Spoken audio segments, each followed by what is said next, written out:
بسم الله الرحمن الرحيم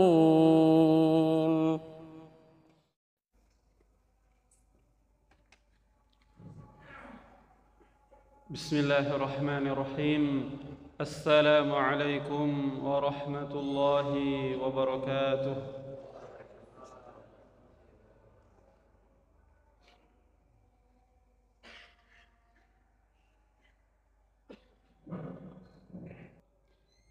Sesungguhnya kita semua meyakini dan mengetahui bahwa Jumat ini adalah Jumat terakhir di bulan Sya'ban.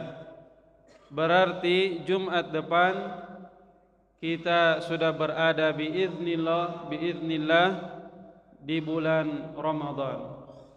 Maka sebagai seorang muslim kita harus banyak-banyak beristighfar. Kita harus banyak-banyak bertahmid, memuji karunia Allah Subhanahu wa taala. Kita harus banyak-banyak berdoa, mudah-mudahan kita dipertemukan oleh Allah Subhanahu wa taala di bulan Ramadan dan kita mampu untuk beribadah dengan semaksimal mungkin di bulan Ramadan. Selanjutnya tak lupa pula kita sampaikan salawat salam kita kepada Rasulullah sallallahu alaihi wasallam, karena kita semua mengetahui bahwa untuk mendapatkan keselamatan, kebahagiaan, kesejahteraan baik di dunia maupun di akhirat, maka wajib bagi orang itu mengikuti petunjuk dan sunnah dari Rasulullah sallallahu alaihi wasallam. Kaum muslimin jamaah Jumat rahimakumullah. Ada sebuah hadis yang diriwayatkan oleh anak kecil berusia 9 tahun. Ia berusaha menyampaikan kepada kita, walaupun ia masih belia, masih kecil, tapi hadis ini, apa yang ia riwayatkan dari Rasulullah sallallahu alaihi wasallam akan senantiasa dikaji, akan senantiasa dibaca, akan senantiasa diulang-ulangi dan diterangkan dimanapun dan kapanpun. Anak kecil ini adalah seorang bocah yang dilahirkan di tahun kedua Hijriyah dan merupakan anak yang pertama kali dilahirkan dari kaum Ansar setelah hijrahnya Rasulullah sallallahu alaihi wasallam. Karena kita mengetahui bahwa anak yang pertama kali dilahirkan dari kaum Muhajirin setelah hijrahnya Rasulullah sallallahu alaihi wasallam ke Yathrib atau Madinah adalah Abdullah ibn Zubair ibn al-Awwam. Maka sahabat yang mulia ini yang bernama An-Nu'man ibn Bashir radhiyallahu anhuma meriwayatkan satu hadis kepada kita semua tentang pentingnya untuk menjaga keamanan, tentang pentingnya untuk menjaga kestabilan kehidupan ini, tentang pentingnya bagaimana kita supaya selamat, maka harus mengambil sebuah kaidah al-amru bil ma'ruf wan nahyu 'anil munkar. Dalam sebuah hadis Rasulullah sallallahu alaihi wasallam dari An-Nu'man ibnu Bashir radhiyallahu anhuma, Rasulullah sallallahu alaihi wasallam bersabda, "Mathalul qa'imi fi hududillah." Perumpamaan orang-orang yang menjalankan perintah Allah Subhanahu wa taala dan menjauhi larangan-larangan Allah Subhanahu wa taala. Wal waqi'i fiha, perumpamaannya dengan yang satunya menjalankan perintah dan menjauhi larangan, yang satunya lagi terjerumus, terjerembab, jatuh kepada kemaksiatan, jatuh kepada kemungkaran. Apa perumpamaan yang diberikan oleh Rasulullah sallallahu alaihi wasallam? Kita harus mengetahui bahwa salah satu uslub cara Rasulullah sallallahu alaihi wasallam agar ucapan itu menjadi indah, menjadi orang-orang yang mendengarkannya tertarik terhadap uslub perkataan, struktur kalimat yang disampaikan oleh Rasulullah sallallahu alaihi wasallam adalah dengan memperbanyak perumpamaan-perumpamaan. Dan itu di dalam Al-Qur'an, dalam hadis sungguh sangat banyak. Bahkan iman yang dimiliki oleh seseorang dengan kekufuran itu juga telah diberikan perumpamaan di dalam Al-Qur'an. Alam tara kaifa daraballahu mathalan, tidakkah engkau melihat bagaimana Allah Subhanahu wa taala memberikan perumpamaan kalimatan thayyibah, kalimat thayyibah, kalimat la ilaha illallah, kalimat tauhid, kasyajaratin thayyibatin asluha thabit wa far'uha fis sama. Perumpamaan seseorang, perumpamaan seorang hamba yang memiliki iman yang kuat itu seperti pohon yang bagus, tumbuhnya bagus, menjulang tinggi ke angkasa, dan akarnya tertancap dengan sangat keras, menghujam ke dalam bumi ini. Maka tidak pernah kita melihat ada orang yang mampu untuk mencabut pohon kurma.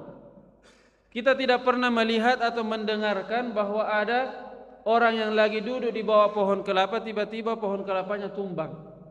Itu adalah bagaimana dahsyatnya pengaruh iman kepada seseorang. Sebaliknya, bila mana iman itu telah tercabut, kasyajaratin khabithah, maka ia seperti pohon yang kecil, yang buruk, yang jelek, yang mana akarnya menjalar kemana-mana di atas permukaan tanah. Sangat mudah untuk kita cabut, dan itu banyak kita saksikan dalam kehidupan sehari-hari. Kembali kepada hadis An-Nu'man ibnu Bashir radhiyallahu anhuma tentang perumpamaan orang yang menegakkan kalimat Allah, orang yang menegakkan kebaikan dengan orang yang terjerumus kepada kemaksiatan. Kamathali qaumin istahamu ala safinah. Mereka berdua ini adalah seperti sekelompok kaum, golongan manusia, istahamu ala safinah, yang mana mereka semua berlomba-lomba untuk mengambil undian dan supaya bisa naik ke kapal. Maka kita ketahui bahwa kapal itu ada di dek atas, ada di dek bawah. Perahu yang berlayar di tengah lautan, ada orang-orang yang di atas, ada orang-orang yang di bawah. Maka Rasulullah sallallahu alaihi wasallam menyampaikan hasil dari undian ini. Fa asaba ba'dhum a'laha, maka tadinya orang-orang yang berundi ini ada yang mendapatkan undian di dek atas. Wa asaba ba'dhum asfalaha, ada juga yang dapat undian di bawah, di dek bawah. Fakana alladhi fi asfaliha, fakana alladhina fi asfaliha. Adapun orang-orang yang mendapatkan undian di dek bawah, idza istaqaw minal ma marru ala man fawqahum. Bila mana orang-orang yang ada di bawah ini ingin mengambil air, ingin mencuci bajunya, atau sekadar memenuhi hajat kehidupannya, kebutuhannya di perahu, marru ala man fawqahum, maka dia harus naik ke atas, naik tangga, dan melewati orang-orang yang lagi istirahat atau orang-orang yang lagi berada di dek atas. Maka perbuatan yang mereka lakukan, rutinitas yang mereka lakukan yang berulang-ulang ini memunculkan sebuah inisiatif, sebuah ide. Faqalu, kemudian orang-orang yang ada di dek bawah mengatakan, "Lau anna kharaqna fi nasibina kharqa." Bagaimana kalau kita semua ini supaya tidak repot, supaya tidak capek naik ke atas, bagaimana kalau kita lubangi saja perahu ini? Faqalu law anna kharaqna fi nasibina kharqa wa lam nu'dhi man fawqana. Dan kita tidak menyakiti orang yang ada di atas, tidak mengganggu istirahat mereka. Maka Rasulullah sallallahu alaihi wasallam menyampaikan, cuma ada dua kemungkinan dari ide yang seperti ini. dibiarkan atau dilarang. Fa iyatrukuhum wa ma aradu halaku jami'an. Opsi yang pertama, seluruh penumpang kapal menerima idenya dan mengatakan tafadhol, silahkan kerjakan, lubangi saja supaya tidak repot-repot naik ke atas. Tetapi Rasulullah sallallahu alaihi wasallam mengingatkan tentang satu hal, bahwa bila mana mereka membiarkan orang-orang yang punya ide inisiatif untuk membocorkan perahu ini, maka yang terjadi adalah kematian bagi mereka semua. Tidak ada yang bisa sampai ke daratan, tidak ada yang bisa sampai kepada tujuan. Tetapi Rasulullah sallallahu alaihi wasallam memberikan jalan keselamatan. Wa in akhadhu ala aydihim, akan tetapi bila mana ide ini ditolak, ditentang, bahkan diperingatkan, najau wa najau jami'an, maka pasti orang-orang yang ada di kapal ini, di perahu ini akan sampai ke tujuan dengan selamat. Kaum muslimin jamaah Jumat rahimakumullah, sesungguhnya hadis yang barusan kita sampaikan ini adalah, atau hadis yang disampaikan barusan ini adalah merupakan keutamaan besar dari sisi Allah Subhanahu wa taala, bahwa bila mana kita ingin selamat, maka kita harus saling mengingatkan, harus mengajak saudara-saudara kita, harus mengambil tangannya dan membawanya ke majlis-majlis ilmu, harus membawanya kepada keridhaan Allah Subhanahu wa taala. Jangan dibiarkan, karena itu adalah merupakan dan tanggung jawab bagi kita semua. Allah Subhanahu wa taala memberikan pujian yang sangat besar bagi umat ini, umatnya Rasulullah sallallahu alaihi wasallam. Walaupun kita ini adalah umat yang fisiknya kecil, lemah, tidak lebih kuat dari kaum 'Ad, tidak lebih kuat dari kaumnya Nabi Musa alaihi salam, tetapi kita adalah umat yang dibanggakan oleh Allah Subhanahu wa taala di hadapan para malaikat, di hadapan para nabi dan rasul yang diutus sebelum Rasulullah sallallahu alaihi wasallam. Mengapa demikian? Allah Subhanahu wa taala menyampaikannya di dalam Al-Qur'an, kuntum khaira ummah, kalian umatnya Rasulullah sallallahu alaihi wasallam adalah sebaik-baik umat, ukhrijat linnas, yang dikeluarkan kepada seluruh manusia, sebaik-baik manusia yang pernah diciptakan oleh Allah Subhanahu wa taala. Dengan sebab apa? Ta'muruna bil ma'ruf wa tanhauna 'anil munkar.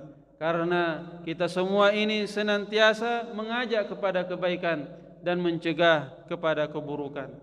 Maka sebaliknya, siapapun di antara umatnya Rasulullah sallallahu alaihi wasallam, ketika ia sudah mengetahui bahwa ia berkewajiban untuk saling al-amru bil ma'ruf wa nahyu 'anil munkar, kemudian ia meninggalkannya, maka itu adalah salah satu sebab kemurkaan dan kemarahan dari Allah Subhanahu wa taala.